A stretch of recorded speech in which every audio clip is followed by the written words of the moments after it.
Bienvenue à la revue de presse des quotidiens ivoiriens de ce lundi 8 septembre 2025. Cette édition se fait l'écho d'une actualité particulièrement riche, dominée par les préparatifs de l'élection présidentielle du 25 octobre 2025, mais aussi par des questions économiques, sociales et environnementales. Élection présidentielle 2025, tensions et candidatures. L'élection présidentielle est ce sujet central de la plupart des journaux. Les titres se concentrent sur la candidature du président sortant, Alassane Ouattara, pour un 4e mandat, une initiative fortement contestée. L'opposition et la contestation, le PACI, Parti des peuples africains Côte d'Ivoire, dirigé par Laurent Gbagbo, s'oppose fermement à ce 4e mandat. Des journaux comme Le Temps et La Voix originale parlent de méthode brutale du régime Ouattara et d'une mobilisation contre une imposture programmée et un piège du 4e mandat. On note aussi des arrestations et interrogatoires musclés de citoyens et l'enlèvement de l'ex-militant Ibrahim Zigui, relevé par le quotidien d'Abidjan. Les candidatures. La publication de la liste définitive des candidats est très attendue, le 10 septembre étant qualifié de grand jour par la clarté. Le journal Le Nouveau Réveil soulève une polémique concernant l'attestation de régularité fiscale de Tidjane Thiam. Le rôle des institutions, le Conseil constitutionnel est sous les projecteurs, considéré comme ayant une mission juridique sous haute pression politique, mentionne le journal Nouvelle Afrique. Les femmes du Front commun interpellent cette institution ainsi que le gouvernement et la France pour des élections inclusives et apaisées. Politique interne et dynamique des partis. Les journaux révèlent des tensions et des mouvements significatifs au sein des formations politiques ivoiriennes. Le PDCI.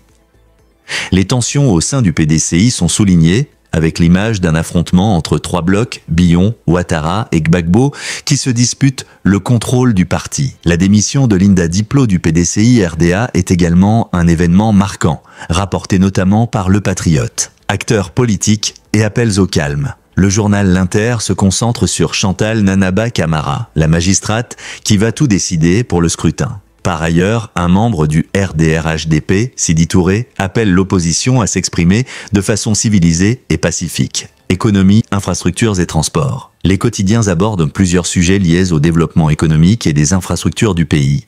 Savane Info met en avant la dégradation très avancée de la route du Nord et s'interroge sur le retard des travaux.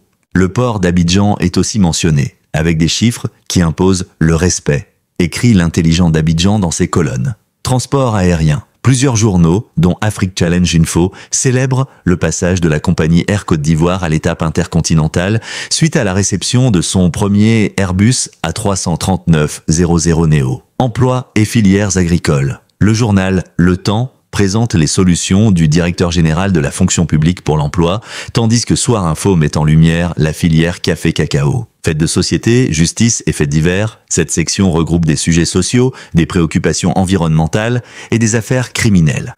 Problématiques sociales. La rentrée scolaire est un sujet de préoccupation, avec des familles sous pression financière et une pénurie d'enseignants scientifiques, annonce Le Franc-Tireur et Dernière Heure Monde. Faits divers et criminalité.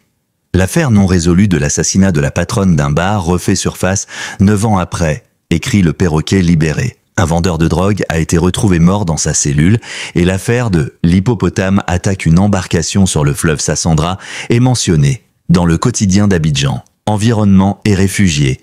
Le franc-tireur dénonce un suicide écologique programmé et ignoré, dû à la pollution des eaux ivoiriennes. Par ailleurs, Savane Info signale un afflux de réfugiés ghanéens à Bouna. En conclusion, la presse ivoirienne du 8 septembre 2025 brosse le tableau d'un pays à un moment crucial de son histoire. L'élection présidentielle domine largement l'actualité, avec des tensions politiques vives et des incertitudes sur la légitimité des candidatures. Les défis économiques, environnementaux et sociaux restent pressants, rappelant que la croissance économique doit encore se traduire par un bien-être partagé. La crédibilité des institutions et la paix sociale seront des enjeux majeurs dans les jours à venir.